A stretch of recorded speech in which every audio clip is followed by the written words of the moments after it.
If you run a hearing care practice today, then 2026 is probably one of the most exciting yet frightening times that we've had in a long time. AI is changing a lot. The boomer trend is adjusting who our patients are. And then we have some of the biggest change with the biggest budgets investing the most in order to try and bite market share that we have had for a long time. So what I thought I'd do today is do a SWOT analysis. Let's look at the strengths, weaknesses, opportunities, and threats of a modern hearing care practice today and understand where we should be leaning harder, where we should be defending further, where we should be leveraging opportunity, and where we need to be very, very wary. So should be an interesting one.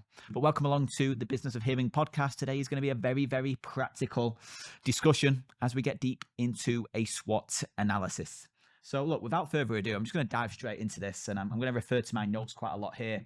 But let's look at strengths, because if you've never done a SWOT analysis, essentially, you take any situation, you're looking for the strengths of it, the weaknesses of it, what are the opportunities and what are the threats, and it typically gives you a strong understanding of where you need to focus on attack, where you need to focus on defense. And if we look at the strengths of a standard modern hearing care practice today, there's a few, right? I think the first one is deep local trust. You have a small independent practice, you're probably trusted by local people in your community, and they would battle for you, right? They'll share you in conversations. They'll defend you if somebody has a bad experience. They're the ones that probably are super fans because you've looked after them for a long time. Like, the relationship they have with you is very different to any big chain that they may have worked with. They're not going fighting and protecting the reputation of McDonald's, but they'll protect the reputation of that local independent Italian restaurant, right? Same with you. Like, those loyal core people are probably the strengths that we have as independent practices. Secondly, clinical expertise is another one, right? The way that you do things, the way that you take care of patients is a strength that independents have. You can care more, you can lean into it more. You probably take care of the details much more than any big chain does. Maybe a controversial statement, but I believe when your heart and soul is in the business and it's your name and brand and reputation locally that is at the front of the way that you help patients, you're going deeper. Your clinical expertise is a lot stronger. So we've got deep local trust and clinical expertise. You then have personal relationships, the relationships that you have with patients, the relationships that you have with physicians. They know you. They're not going to know a brand name, a big brand name, a big Goliath chain in the same way. And as a result, their connection to you as the owner, as the expert, as the leader of that practice is a strength. And then the fourth is you have flexibility. That is a small independent strength that you have over the big chains, over the Costco's, over the Goliaths, is your ability to adapt, your ability to see something that's not right in the morning, fix it by the afternoon, change your process overnight, introduce new product line, change pricing, etc. You have flexibility, autonomy, and speed around making those changes. The big corporations move slow, you move fast. And if we look at your strengths right now as a small independent practice, it's that deep local trust. Like, community is so key. People know you, people trust you, people like you. You have this clinical expertise, you care more, you can lean into more, you can care about the details, you can make an appointment longer if it's the right thing to do for the patient. And then you have the flexibility and autonomy to make decisions, to move at a fast speed at a time where the world's moving so fast, and you can adjust and pivot very, very quickly. You can change your pricing this afternoon. You can make an adjustment to the way the phone's answered in the next 10 minutes, right? That gives you huge strengths. And as a small independent practice, I think that is your big strength stack that you have right now. If we pull this into weaknesses, I think this is where this becomes interesting, right? Because typical modern hearing care practice, their biggest weakness is marketing. Like, there's a big gap that often exists, and that's the gap between what the experience is actually like in the practice and the perception of what that experience is like out of the practice. Because you do the best work, you care the most, you have the most expertise, you're going to go above and beyond for the patient. That's the way that you've built this business. Yet from the outside, how many people know that? Because what we tend to do as practices is don't do a good job of articulating our difference, articulating why us, articulating what they'll get different to us than what they could get for a lower cost in alternative areas. And because that gap is wide, people don't end up choosing us, right? So bad marketing is the biggest weakness that we have as an industry. We tell people what they need is a set of hearing aids. They then do their due diligence online and think we're $7,000 and Costco is $2,000. And they go, you look like nice people, but $5,000 is a big gap to hang around with somebody nice. So that gap is a big issue between the perception and the reality. So marketing is probably one of our biggest weaknesses that we have. The second one is aligned, really. It's probably digital presence. If somebody's in the market and they're going looking online for who can help me with a hearing issue, the big chains, the big Goliaths can spend significantly more than we could ever dream of, right? They can pump our annual revenue into ad spend. They can bombard everyone in the community with advertising messages that reinforce that what they need is a set of hearing aids and we're the lowest price for hearing aids, right?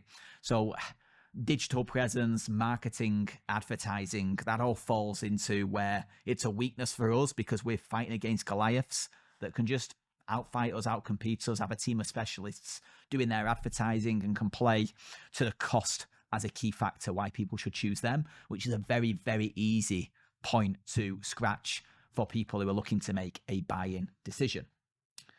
The third big weakness that practices have, the standard modern practice, is a lack of differentiation. And once again, this is still a marketing puzzle, right? Is somebody just doing their due diligence, they look at a practice like yours, they look at the alternative options on the market, it's not clear enough of the difference. And when it's not clear, it creates confusion. And when confusion is there, people lean to safety. And what safety is always is the big brands. Like buying it from Costco is a lot safer than taking a gamble for anything, right? I could go and buy some bottles of whiskey on a website I'm not too familiar with, or I could just get it on my next Costco visit where I know the experience is going to be slick, predictable, and I'm bought into this notion that I will benefit from the trade prices that Costco get, right? So the lack of clarity on why we're different, the fact we all look kind of the same, is a big weakness that always benefits the big hairy Goliath. And then the fourth big risk and the fourth big weakness of hearing care practices is we have a dependency on hearing aid sales. That is our revenue, right? If, when Apple rocked into the market with the AirPod Pro 2s and the AirPod Pro 3s with these hearing healthcare features, it was never going to ruin our industry, but it did give you an insight that one of the biggest tech companies in the world, who invest $30 billion a year into research and development, which is more than the GDP of Zimbabwe, you go, if they really decided to take our market, could they? And probably not, but possibly, right? I don't know. If they went aggressive, it wouldn't be pretty. And we as practices have a dependency that we make our revenue from selling hearing aids predominantly. Non-hearing aid revenue typically makes up a small percentage, which is a weakness. The more we can look at putting additional services into our mix in order to minimize the risk of a hearing aid is our entire revenue is probably a smart move, but that's a weakness that we have as we look at the strengths, weaknesses, opportunities, and threats of a modern hearing care practice. But let's move to opportunities. There's a few, right? The first one is the aging population. Like the US right now, Canada's the same, the UK is the same, but nothing is touching the US on the sheer number of people that are getting old. Like the US right now, 70 million people in the boomer generation, 10,000 people turning 70 every single day. By 2030, it's estimated there'll be 60 million plus 70-year-olds in the US. Now that's pretty mad when you consider that the max size of over 70-year-olds in the US has been 20 million people. That was the silent generation that we predominantly served for the past 20 years. So a big opportunity right now is 1 in 5 Americans is going to be over the age of 70 by 2030. That is interesting, right? Our market is just going to get a lot bigger of the types of, or the number of people, the quantity of people that can choose services like ours. So that is a big opportunity. The second is AI-powered discovery. Now, what we've got for the first time in a long time is a completely new playing field that's being rolled out in real time. The practices that did well on traditional Google, they could spend their way to getting there, right? They could put so much behind SEO, backlinks, content that they naturally win in those searches. What we're seeing now in an AI discovery world is the same manipulative tricks that would have worked to stuff keywords or buy backlinks from high authority domains that would get people to number one. doesn't hold the same weight as it did because the algorithm is a lot smarter and it's now looking to make personalized recommendations to people, not the same recommendations to everyone, but more preference in them. And trust is a big, big factor of how it decides who to recommend. So it's not the one who spent the most to win the game. It's the one who can prove they're the best option for the person making the search. Now that means case studies, reviews, evidence, articulation of your points of difference, all the things that we've spoken about also heavily over the last year in this podcast. But this is a big opportunity. It's a gold rush right now where practices can go and collect all this gold before everyone else wakes up to it and dominate for the future of the industry. The third big opportunity that practices like you have is premium positioning. Because the big Goliaths, the mass market, they got to fight in the wide group. They've got to appeal to everyone.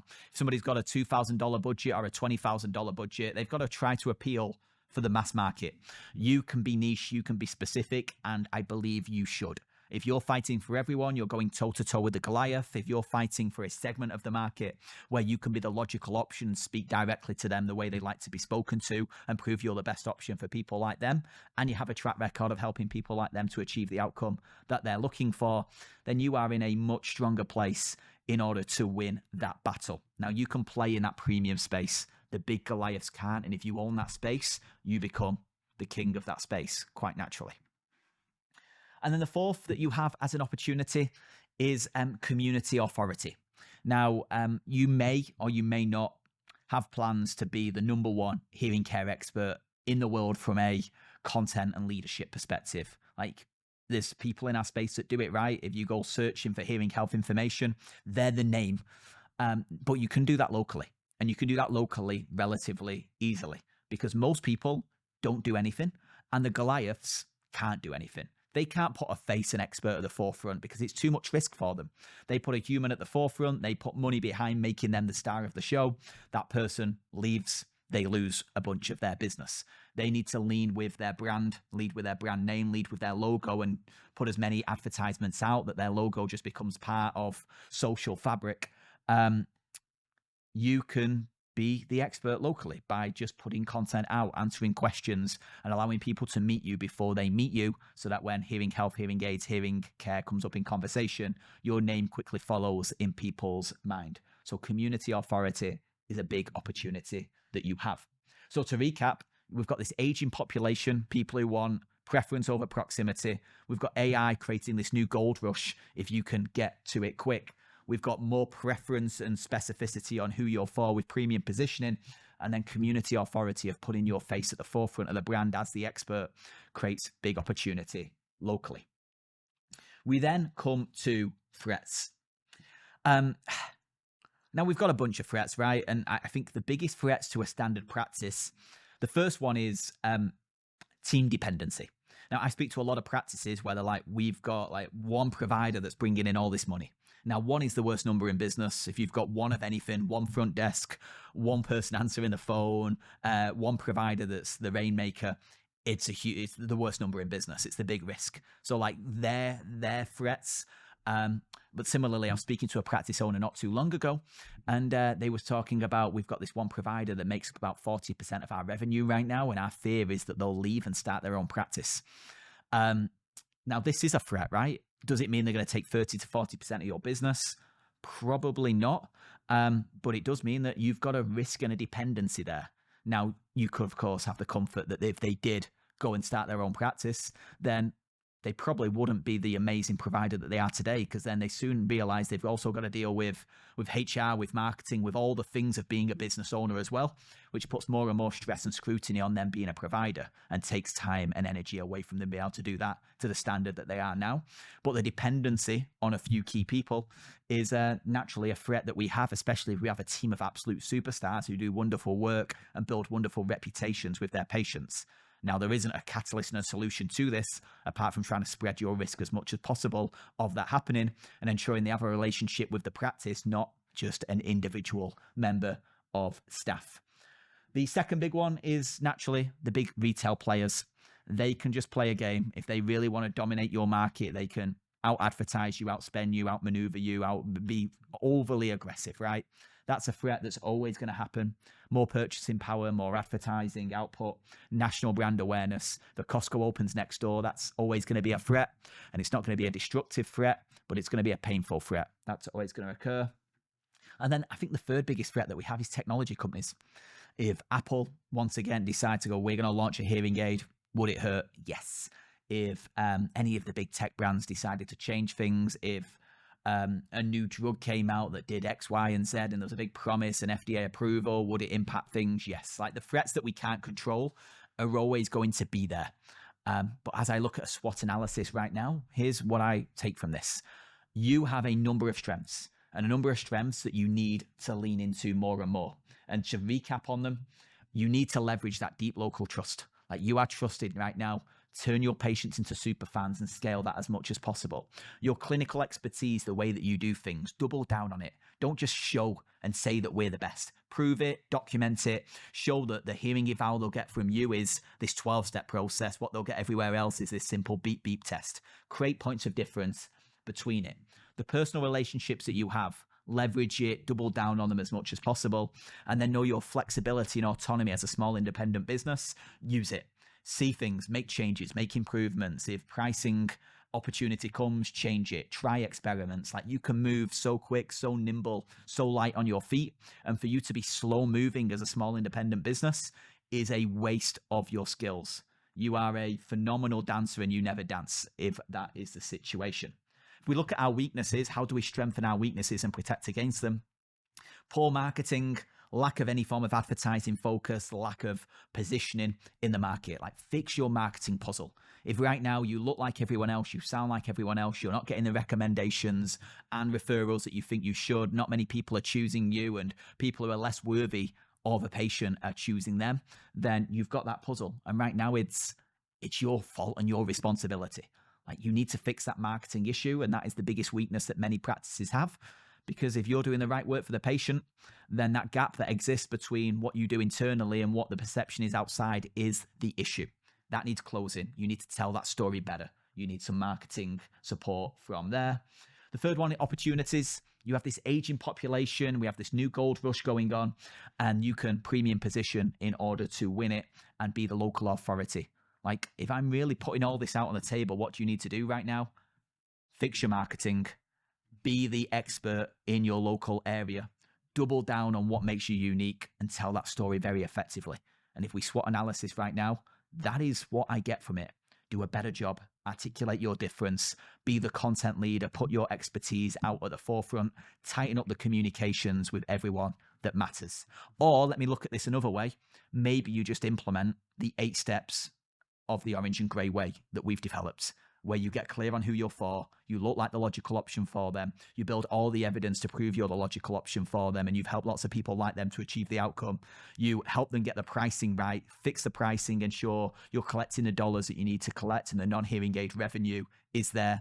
You double down on your relationships with existing patients, with physicians, with any key referral partners. You do the work to become locally iconic and become well-known in your community for the expertise that you bring.